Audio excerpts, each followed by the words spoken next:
এখনো মনিটাইজেশন পাইনি।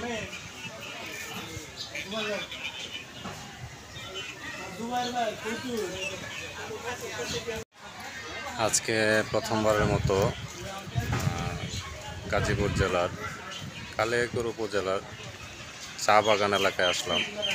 মূলত এখানকার নাম চা বাগান হলেও চা বাগানের হদিশ এখন পর্যন্ত পাইনি। এখানে আমাদের সাথে আছে সাইফুল ভাই।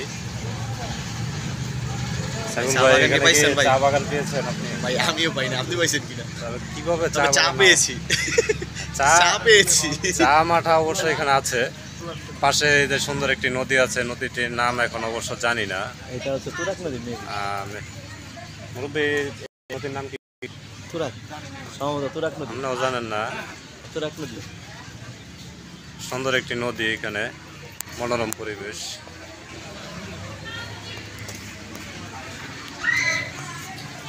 নদীর পাশে আছে একটি বিদ্যালয়।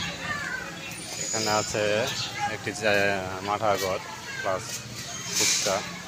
এখানে ডিপ জলের ছবি দিয়ে লেখা হয়েছে আহবাতি যাহ ফুচকা খাও।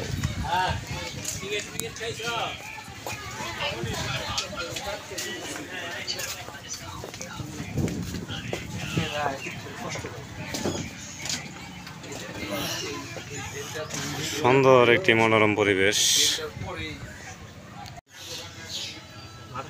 ভাই, আপনারা কি এখানে কখনো চা বাগান দেখতে পেয়েছেন? না, এখানে চা বাগানের চারা খুঁজতে আসছিলাম, পেলাম না। অনেক জায়গায় নার্সারি এখানে আসছে, একটা চারাও পেলাম না। নাম শুনছি চা বাগান, ভাবছিলাম যে চা বাগানটা নিয়ে আজকে বিকেলবেলা চা বানিয়ে খাবো। তাহলে যে চা বাগানের যে নাম হলো, এটা কিভাবে কি কারণে হলো? এটা আসলে এখানকার স্থানীয় লোকজন করতে পারবে, যারা প্রবীণ আছে।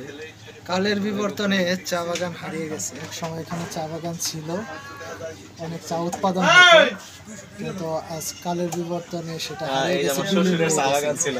যার কারণে সেই তৎসমকালে যে নামটা ছিল চা বাগান, আজও সেটা বহমান এবং রয়ে গেছে, এবং অদূর ভবিষ্যতে মনে হয় থাকবে এই নামটা।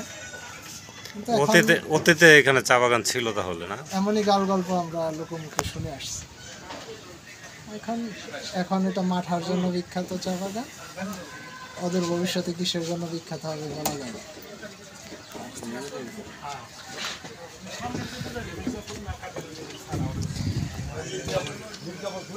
সুন্দর একটি নদী, নদীর উপর দিয়ে একটি ব্রিজও আছে এবং অসংখ্য নৌকা ট্রলার আছে।